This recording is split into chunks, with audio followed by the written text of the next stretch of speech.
हमें पता है ड्रैगन बॉल कितना पॉपुलर है और अगर कोई भी गोकू के बारे में बात करता है तो सभी समझ जाते हैं कि गोकू कौन है और जिन्होंने एनीमे देखा भी नहीं है उनको भी गोकू के बारे में पता होता है। और अगर ड्रैगन बॉल जी ना होता तो दूसरे एनीमे कभी इतने पॉपुलर होते ही नहीं, क्योंकि नारुतो, हंटर हंटर और बाकी सारे एनीमे ड्रैगन बॉल से इंस्पायर होते हैं। अगर ड्रैगन बॉल ना होता तो नारुतो वगैरह कुछ ना होता और अगर वो ना होते तो आज के नए नए एनीमे उनसे कभी इंस्पिरेशन नहीं ले पाते। तो अगर ड्रैगन बॉल जी को the father of all anime बोले तो गलत नहीं होगा।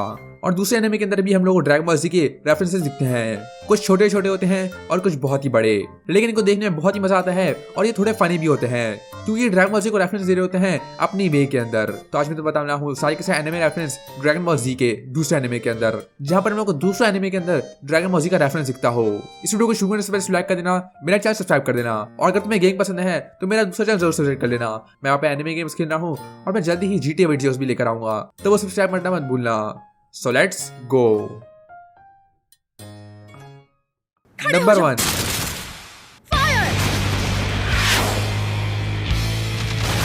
गुड मॉर्निंग बच्चों, जैसे चाहे वैसे फायरिंग करो, मैं साथ में अटेंडेंस लेता हूँ।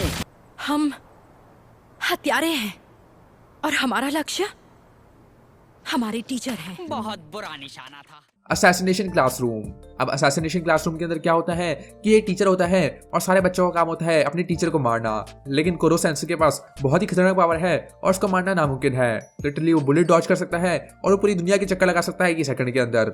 लेकिन एनिमे के बीच में उसका एक छोटा भाई भी आता है और जब सबको पता चलता है कि उसका छोटा भाई भी है तो सभी देखकर शॉक हो जाते हैं।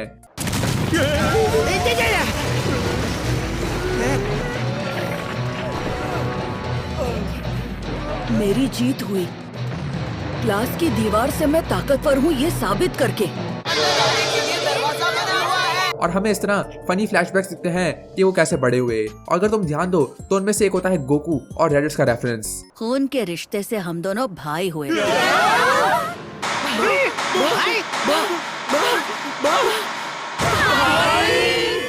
जहाँ पर रेडिट्स और गोकू की जगह वो दोनों आ चुके हैं, लेकिन कपड़े बिल्कुल सेम ही है। और ये वाला रेफरेंस बहुत ही आसान है देखना, क्योंकि जब मैं पहली बार देख रहा था इसको तो मैं भी समझ गया था ये किसका रेफरेंस है। और जैसे तुम्हें ड्रैगन बॉल जी के अंदर याद होगा तो गोकू और रेडिट्स भी भाई थे और ड्रैगन बॉल जी के अंदर गोकू पता चला था कि वो एक एलियन है और उसका भाई भी है रेडिट्स। और इस तरह कुरो सेंसेई को भी पता चला कि उसके पास छोटा भाई भी है और इसलिए हम लोग को ये रेफरेंस देखने को मिला। तो ये तो मुझे बहुत फनी लगा। नंबर 2। बड़े दिनों बाद मिले हो Naruto.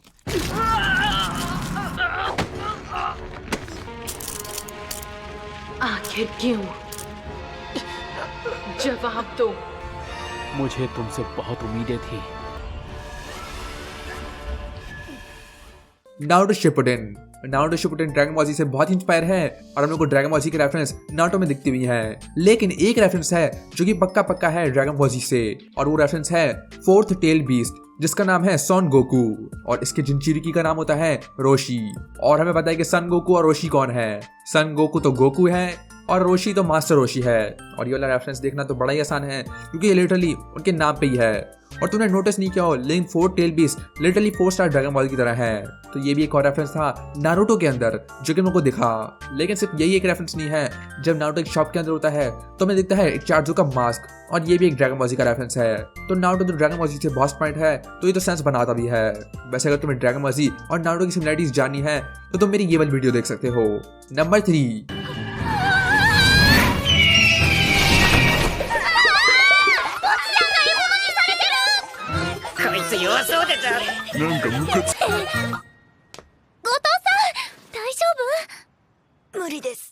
Bochi the rock Yamcha reference. अब बोची द रॉक मेरा फेवरेट एनीमे है और इसके अंदर भी ड्रैगन बॉल जी का रेफरेंस है।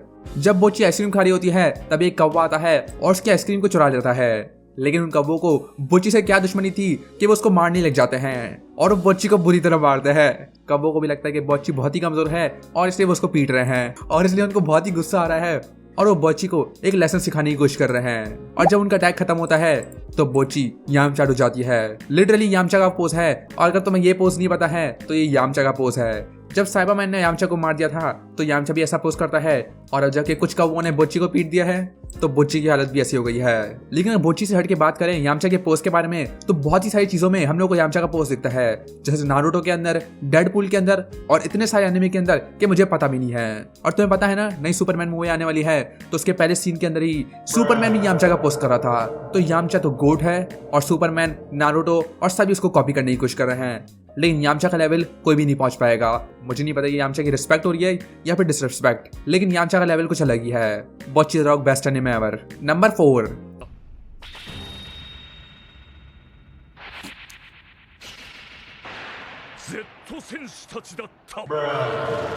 गिनतामा ड्रैगन बॉल रेफरेंसेस। अब मैंने गिनतामा कभी देखा नहीं है, लेकिन उसके अंदर ड्रैगन बॉल जी को बहुत ही पैरोडी किया गया है। मतलब लिटरली बहुत ही सारे सीन्स हैं। जब गिंटोगी 2 साल के बाद आता है तो वो बिल्कुल यामचा की तरह दिख रहा होता है, उसने भी सेम कपड़े पहने होते हैं और उसके मुंह पे स्कार्स होते हैं और लगता है वो यामचा बन चुका है बिल्कुल। और जब एक एपिसोड के अंदर वो स्टोरी बनाने की कोशिश कर रहे होते हैं तो वो एक स्टोरी बनाते हैं 7 मैजिकल विशिंग बॉयज के बारे में और किसी को रिवाइव करने में, और तभी उनमें से कोई लूफी की पावर इस्तेमाल कर रहा होता है और फिर उसके अंदर सेल भी आ जाता है और वो भी मार खाता है। और सिर्फ यही नहीं, हमें ड्रैगन बॉल जी के जैसे कैरेक्टर्स दिखते हैं, मतलब गोकू और गोहान, और हम लोग को लिटरली ग्रेट एप भी दिखता है। एक एपिसोड के अंदर सिल्वर बॉल होता है और उसके अंदर तो पता नहीं क्या क्या होता है और फिर पता नहीं कुछ होता है और सब लोग वन पीस बन जाते हैं। और यहाँ पर लूफी आके पायरेट किंग बनने की कोशिश कर रहा है। और जब उनमें से एक कैरेक्टर सिगरेट पीने के लिए एक प्लेनेट को ढूंढ रहा होता है तो वो पहुंचता है प्लेनेट हैमिक पर, और वहां पर एक बच्चा होता है जिसका नाम होता है डर्डे, जो कि लिटरली डंडे है। और फिर क्रेन मर जाता है और पता नहीं क्या क्या होता है, मुझे समझ भी नहीं आ रहा है। मैंने कभी गिंतामा देखा भी नहीं है और इसके अंदर तो लिटरली लगता है कि गिंतामा एनिमे नहीं है बल्कि दूसरे एनिमे का पैरोडी है। हमें ड्रैगन बॉल जैसे बॉस दिखते हैं, शैनोन जैसा ड्रैगन दिखता है, गोकू जैसा कैरेक्टर दिखता है और शैनोन से कोई विश मांग रहा होता है। और जब एक दफा गिंतोकी गोकू में बदल जाता है और आर्ट स्टाइल बिल्कुल ड्रैगन बॉल जी जैसा हो जाता है तो उनमें से एक कैरेक्टर पूछता है कि वो ड्रैगन बॉल जैसे क्यों बन गए हैं, तो गिंतोकी बोलता है ड्रैगन बेल, और वो बोलता है कि एनिमे स्टाफ फाइनली सीरियस हो गए हैं। और फिर सभी एनिमेटर सुपर सेन चले जाते हैं और फिर गिंटोकी सुपर सेन चला जाता है और वो थैंक्स भी करता है अकीरा टोरियामा को। तो ये तो बड़ा स्वीट है। लेकिन सिर्फ यही नहीं, कभी कभी किंग पिकोलो को मार रहे होते हैं और फिर कुछ सालों के बाद वो आता है तो बिल्कुल गोकू जैसा बन जाता है और फिर वो एग्जाम लेता है, वर्ल्ड चूनी हंटर हीरो एग्जाम। मतलब सारे एनिमे को मिक्स करके ये एग्जाम बन चुका है। तो पता नहीं गिंतामा ने कौन से ड्रग्स किए हैं, लेकिन ये तो बहुत ही फनी है और ड्रैगन बॉल जी की रेफरेंस इसके अंदर भर रखे हैं। जैसे पिकोलो की स्पेशल बीम कैनन भी है इसके अंदर और गोको वजड़े की फाइट भी है। चलो बहुत हो गया गिंतामा। नंबर 5, तुम किसी काम के नहीं, खुद में इतना खो गए हो कि शूट करना ही भूल गए। तुम क्या प्लेयर कहलाओगे? वैसे तुम कोशिश भी क्यों कर रहे हो? क्यों हमारे पीछे पड़े हो? पागल हो क्या? ऐसा क्या है जो तुम्हें खेलने के लिए मोटिवेट करता रहता है? पागल हूँ, मैं पागल हूँ। काफी अजीब इंसान है। Blue lock super Sen reference. अब ब्लू लॉक एनिमे है फुटबॉल के बारे में, जहां पर सब लोग फुटबॉल खेलते हैं लेकिन वो ऐसे खेलते हैं जैसे वो मरने वाले हैं। और अब इसका सीजन 2 भी खत्म हुआ है, जिसके पहले एपिसोड के अंदर तो सब लोग इसको बोल रहे थे कि ये पीएनजी लॉक बन चुका है, लेकिन आखिरी एपिसोड के अंदर सबका दिमाग फट गया और मेरा भी। लेकिन सीजन 1 के अंदर ईगो आनरी से पूछता है कि अवेकनिंग क्या होती है और आनरी जवाब देती है, नए जन्म का मतलब पता है तुम्हें? हाँ, मतलब ऐसा कुछ जहाँ साधारण से कोई असाधारण बन जाए, जैसे सुपर साई, ऐसा कुछ। बिल्कुल नहीं। कि ऑर्डिनरी से एक्स्ट्राऑर्डिनरी बनना, बिल्कुल जैसा सुपर सैयन। तो लगता है आनरी भी ड्रैगन बॉल जी देखती है और ये भी एक रेफरेंस था ड्रैगन बॉल जी का ही। नंबर 6,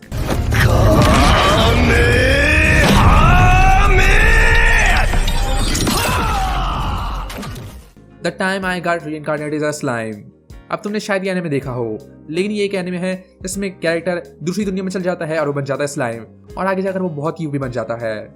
ये वाला एनिमे तो मैं ऐसे ही देख रहा था, लेकिन तभी मैंने एक बात नोटिस करी। एक कैरेक्टर होता है जिसका नाम होता है वेल्डोरा और उसके पास खतरनाक पावर होती है और जब वो अपनी पावर को टेस्ट करने की कोशिश कर रहा होता है तो वो करता है एक कामेहामेहा।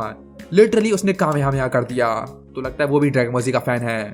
नंबर 7, हमने बना लिया है एक सेल फोन, पर हम उन आवाजों को सुनेंगे कैसे? अरे हाँ, हमें एक और फोन की जरूरत होगी। तुमने जानबूझकर इसके बारे में सबको नहीं बताया ना? Doctor stone.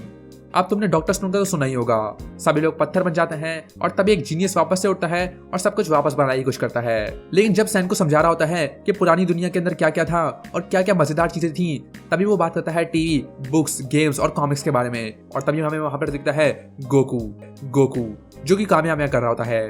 तो सैन के हिसाब से भी ड्रैगन बॉल जी पूरी दुनिया के अंदर सबसे मजेदार एंटरटेनमेंट है और सैन को तो बहुत ही बढ़िया है। उसने तो डोरेमोन भी देखा हुआ है, इसलिए डॉक्टर स्टोन बहुत ही अच्छा एनिमे है। नंबर 8। आन्या सुनो, एक बात याद रखना, बॉल फेंकते वक्त जरूरी है तुम पूरे शरीर का इस्तेमाल करो। इस बॉल को तुम रोशनी का एक तीर समझो।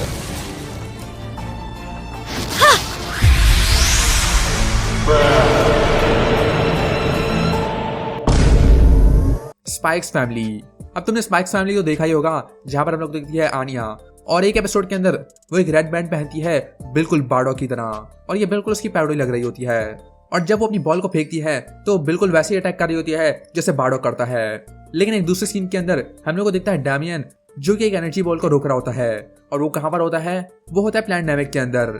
लेकिन सच्चाई में वो बस एक टायर से लटका हुआ है। तो ये भी कुछ रेफरेंसेस हैं जो कि स्पाइक्स फैमिली के अंदर होते हैं। नंबर 9।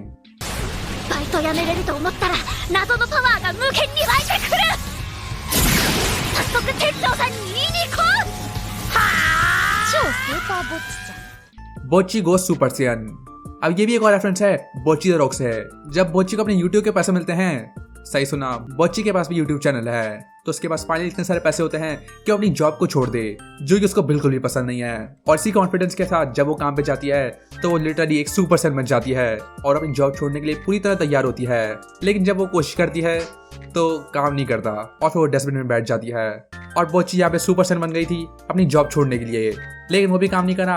और ये भी एक और रेफरेंस था ड्रैगन बॉल जी का, और ये देखना तो बड़ा ही आसान है, वो लिटरली सुपर सैयन चली जाती है। Bocchi the rock best anime ever. Number 10। तुम ठीक तो हो ना?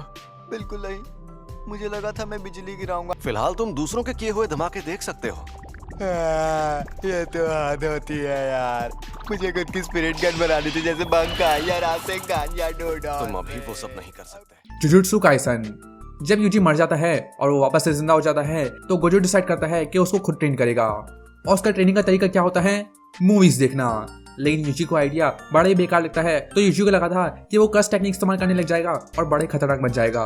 लेकिन जब गोजो बताता है कि वो ऐसा नहीं कर सकता तो यूजी का दिल टूट जाता है और फिर वो गिर के बोलता है कि वो भी स्पिरिट गन या फिर बांकाई या फिर रसेंगन या फिर डोडोरेन करना चाहता है। और तुम ये तो समझ गए होगे, बांकाई ब्लीच से, रसेंगन नारुतो से और डोडोरेन ड्रैगन बॉल जी से, चार्जू का अटैक। लेकिन यूजी के पास वो कुछ भी नहीं आता क्योंकि इसकी पावर है स्पेशल्स।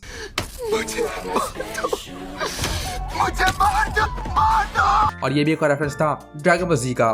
नंबर 11। みんなチェリーボーイちゃんなのかしら。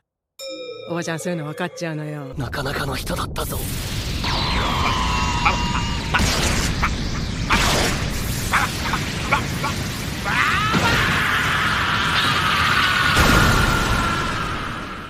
मापा डज सुपर सैयन गोकू।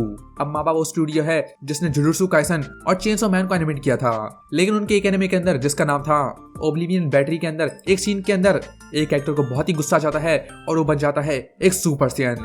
और वो सुपर सैयन बनने के बाद लिटरली गोकू ही बन जाता है और फिर वो गुस्से में चिल्लाने लग जाता है और वो बिल्कुल वही पोज करता है जो ये वो फ्रीजर से लड़ते हुए कर रहा था।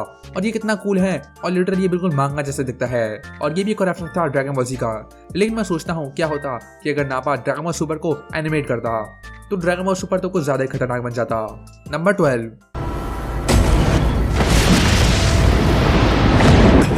ये क्या? नहीं, ये नहीं हो सकता। Solo Leveling. मैंने अभी भी नहीं नोटिस किया है कि सोलो लेवलिंग का सीजन 2 भी आ चुका है, वो तो देखना ही पड़ेगा। लेकिन सोलो लेवलिंग के सीजन 1 के अंदर जब वो एक खतरनाक फाइट कर रहा होता है और जब उनकी फाइट बहुत खतरनाक हो जाती है तो सिस्टम संग जीनवू को सिर्फ एक ही ऑब्जेक्टिव देता है और वो है मारना। और ये देखकर वो खतरनाक बन जाता है और वो बिल्कुल गो की तरह जंप करता है जिस तरह गो को जंप करता है ड्रैगन बॉल सुपर ब्रॉली के अंदर। और हाँ, वो ये करने के बाद उसको मार भी देता है। तो ये तो बहुत ही खतरनाक सीन था और जब मैं पहले सोलो लेवलिंग देख रहा था तो ये मैंने आसानी से नोटिस भी कर लिया था। और ये भी एक और रेफरेंस था ड्रैगन बॉल जी का। क्या तुमने ये रेफरेंसेस नोटिस किए हैं? और अगर कोई रेफरेंस है जो कि मैंने मिस कर दिया हो तो वो नीचे कमेंट कर देना, इसे लाइक कर देना, मेरा चैनल सब्सक्राइब कर देना और मिलते हैं नेक्स्ट वीडियो के अंदर।